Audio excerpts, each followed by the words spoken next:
ଅଜରାମ ସାବତ, ଟୁଟୁ ସାବତ, ଆସ୍କା ଲୋକସଭା ଆବାହକ, ଆମ୍ ଆଦମୀ ପାର୍ଟି। କ'ଣ ସାର୍ ଆଜିର ଟିକେ ନାଟି ପ୍ରେସ୍ କରିବାର ଆଜିର ଉଦ୍ଦେଶ୍ୟ କ'ଣ ରହିଛି?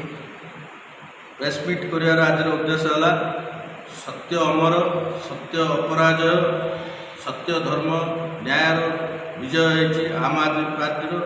କାରଣ ଆମର ଦିଲ୍ଲୀ ପୂର୍ବତନ ମୁଖ୍ୟମନ୍ତ୍ରୀ, ଶିକ୍ଷାମନ୍ତ୍ରୀ ପୂର୍ବତନ ମୁଖ୍ୟମନ୍ତ୍ରୀ ଅରବିନ୍ଦ କେଜରିୱାଲ, ପୂର୍ବତନ ଶିକ୍ଷାମନ୍ତ୍ରୀ ସିସୋଦିଆ ଏବଂ ଅନ୍ୟମାନଙ୍କ ଉପରେ ଯେଉଁ ମିଥ୍ୟା ଆରୋପ କରି ଆମ୍ ଆଦମୀ ପାର୍ଟିକୁ ଦମନ କରିବା ପାଇଁ ଯେଉଁ ପ୍ରକାର ଅଭିପ୍ରାୟ ଚାଲିଥିଲା, ତାହା ମାନ୍ୟବର ନ୍ୟାୟାଳୟ ତାଙ୍କୁ ନିର୍ଦ୍ଦୋଷରେ ଖଲାସ କରିଛନ୍ତି। ସେଥିପାଇଁ ଅଶେଷ ଅଶେଷ ଧନ୍ୟବାଦ।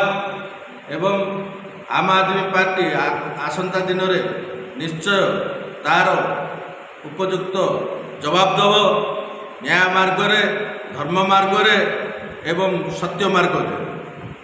କାହିଁକି ନା ଆମ୍ ଆଦମୀ ପାର୍ଟି ତାର ଯେଉଁ ମ୍ୟାନୁଫ୍ୟାକ୍ଚର ଅଛି, ଶିକ୍ଷା, ବିଜୁଳି ଏବଂ ରୋଜଗାର, ତାକୁ ଚକ୍ଷୁଶୂଳ ହୋଇ ଆମ୍ ଆଦମୀ ପାର୍ଟିର ପୂର୍ବତନ ମୁଖ୍ୟମନ୍ତ୍ରୀ, ଶିକ୍ଷାମନ୍ତ୍ରୀ, ଅନ୍ୟାନ୍ୟ ଉଚ୍ଚ ନେତୃତ୍ୱକୁ ଯେଉଁ ପ୍ରକାର କୁଟାଘାତ କରିଛନ୍ତି, ମାନସିକ ନିର୍ଯାତନା ଦେଇଛନ୍ତି, ମିଥ୍ୟା ଆରୋପ କରିଛନ୍ତି, ତାର ଉଚ୍ଚ ନ୍ୟାୟାଳୟ ଉପଯୁକ୍ତ ନ୍ୟାୟ ଦେଇ ସତ୍ୟର ବିଜୟ କରିଛନ୍ତି, ଧର୍ମର ବିଜୟ କରିଛନ୍ତି।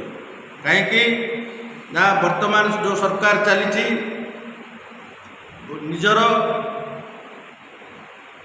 ନିଜସ୍ୱ ପାଇଁ ଚାଲିଛି, ଜନସାଧାରଣଙ୍କ ପାଇଁ ସେ ସରକାର ଉଦ୍ଦିଷ୍ଟ ନୁହଁ। ମିଥ୍ୟା ପ୍ରତିଶ୍ରୁତି ଦେଇ ଆସିଥିଲେ, ବିଜୁଳି 300 ୟୁନିଟ୍ ଦେବେ ବୋଲି କହିଥିଲେ, ଚାଷୀ ମାରଣା ନୀତି ଧରିଛନ୍ତି ଏବଂ ବାର୍ଦ୍ଧକ୍ୟ ଭତ୍ତା 3000 ଦେବେ ବୋଲି କହିଥିଲେ, ତାହା ବି ହେଇପାରୁନି।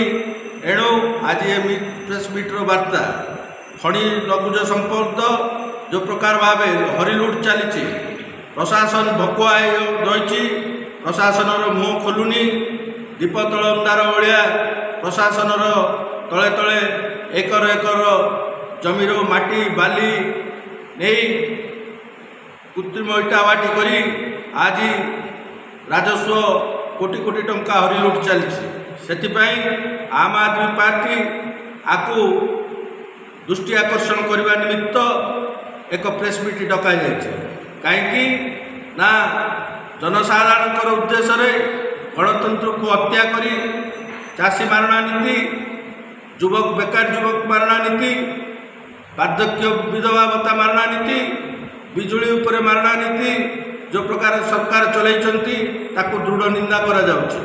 କାହିଁକି ନା ଇରିଗେସନର ବର୍ତ୍ତମାନ ଇଟାଭାଟିମାନଙ୍କ ପାଇଁ ଜଳ ଯୋଗାଣ କରାଯାଉଛି, ଯେଉଁଥିରେ କି ସେ ପାଣି ଛାଡ଼ିଲେ ଏକର ଏକର ମୁଗ, ହଜାର ହଜାର ଏକର ମୁଗ ଚାଷ ଜମି ନଷ୍ଟ ହେଲାଣି।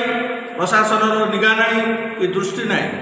ଏଣୁ ଆମ୍ ଆଦମୀ ପାର୍ଟି ଏହି ପ୍ରେସ୍ ମିଟ୍ ମାଧ୍ୟମରେ ଜଣାଇ ଦେବାକୁ ଚାହେଁ ଯେ କିଛି ତ ଉନ୍ନତିମୂଳକ କାର୍ଯ୍ୟ ହେଉନି, ଯଥା କିଛି ହେଉଛି ତାହା ମଧ୍ୟ ନିମ୍ନମାନର ହେଉଛି। କାରଣ ଗୋଟେ ଗୋଟେ ସେକ୍ସନରେ 3-3ଟା ସେକ୍ସନକୁ ନେଇ ଗୋଟେ ଗୋଟେ ଅଫିସରକୁ ଦାୟିତ୍ୱ ଦିଆଯାଉଛି, 4-4ଟା ସେକ୍ସନକୁ ନେଇ ଗୋଟେ ଗୋଟେ ଅଫିସରକୁ ଦାୟିତ୍ୱ ଦିଆଯାଉଛି, 2-3ଟା ସବ୍ ଡିଭିଜନ ନେଇ ଗୋଟେ ଗୋଟେ ଅଫିସରଙ୍କୁ ଦାୟିତ୍ୱ ଦିଆଯାଉଛି, ଯଦ୍ୱାରା ତଦାରଖ ଭଲ ଭାବେ ହୋଇପାରୁନି, ଅତି ନିମ୍ନମାନର କାର୍ଯ୍ୟ ହେଉଛି। ଏଣୁ ଆମ୍ ଆଦମୀ ପାର୍ଟି ଆଜି ସୂଚାଇ ଦେବାକୁ ଚାହେଁ ଯେ ଯଦି ଅତି ନିମ୍ନମାନର କାର୍ଯ୍ୟ କରାଯାଏ, ତାହେଲେ ଆଗାମୀ ଦିନରେ ରାଜରାସ୍ତାକୁ ଆମ୍ ଆଦମୀ ପାର୍ଟି ଓହ୍ଲାଇବ, ଏଥିରେ ଦ୍ୱିମତ ନାହିଁ। କ'ଣ କହିବେ? ଛତ ଖୋଜିଲା ବେଳେ ବେନାମୀ ଇଟା ଘାଟି ମାତିଛି, ତାପରେ କ'ଣ ଆଜି କହିବେ? ବର୍ତ୍ତମାନ ଯେଉଁ ହିଞ୍ଜିଳି ଅଞ୍ଚଳରେ, ହିଞ୍ଜିଳି ନିର୍ବାଚନ ମଣ୍ଡଳୀ ଅଞ୍ଚଳରେ ଯେଉଁ ବେନାମୀ ଇଟା ଭାଟି ଚାଲିଛି, ବଡ଼ ବଡ଼ ମାଫିଆମାନଙ୍କୁ ଛାଡ଼ି ନିମ୍ନ ମାଫିଆମାନଙ୍କୁ, ନିମ୍ନ ମଧ୍ୟବିତ୍ତ ଲୋକଙ୍କୁ ତୋଡ଼ଫୋଡ଼ ଚାଲିଛି, କିନ୍ତୁ ବଡ଼ ବଡ଼ ମାଫିଆମାନଙ୍କୁ ଆଶ୍ରୟ ଦିଆଯାଉଛି, କୋଟି କୋଟି ଟଙ୍କାର ରାଜସ୍ୱ ନଷ୍ଟ କରାଯାଉଛି। କାହାର ଇଙ୍ଗିତରେ, କାହାର ଆଶୀର୍ବାଦରେ, କାହାର ବାଉଛାୟା ତଳେ ଏ ଇଟା ଭାଟି ଚାଲିଛି, ଯାହାକି କୋଟି କୋଟି ଟଙ୍କାର ରାଜସ୍ୱ ହାନି ହେଉଛି। ମାଟି ଚୋରେଇକି କୋଟି କୋଟି ଟଙ୍କାର ରାଜସ୍ୱ ହାନି ହେଉଛି, ପ୍ରଶାସନର ନିଗା ନାହିଁ। ତତ୍ସଙ୍ଗେ ସଙ୍ଗେ ଏକର ଏକର, ହଜାର ହଜାର ଏକର ଚାଷ ଜମି ମଧ୍ୟ ଆଜି ପଡ଼ିଆ ପଡ଼ିଲାଣି। ସରକାର ତା ପ୍ରତି ଦୃଷ୍ଟି ଆକର୍ଷଣ କରୁନାହାନ୍ତି। ଛୋଟିଆ ଚାଷୀମାନେ ଆଜି ଚାଷରୁ ବଞ୍ଚିତ ଅଛନ୍ତି।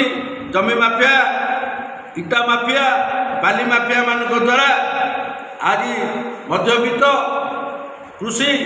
କୃଷକ ଏବଂ ନିମ୍ନମାନର କୃଷକମାନେ ଅନ୍ତସନ୍ତ ହେଲେଣି।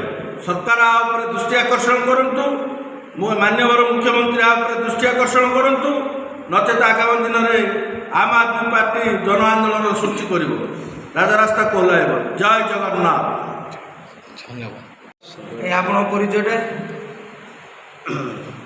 ଆସ୍କା ଲୋକସଭା ଆବାହକ କୃଷକ ଆବାହକ ଲଡ଼ୁକିଶୋର ବିଶ୍ୱାସରା।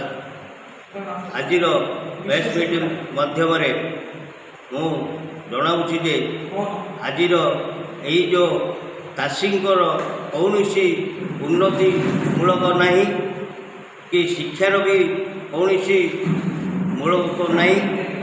ବେକାରିଆ ଯୁବକମାନଙ୍କ ପାଇଁ ବି କିଛି କୌଣସି ସୁବିଧା ନାହିଁ।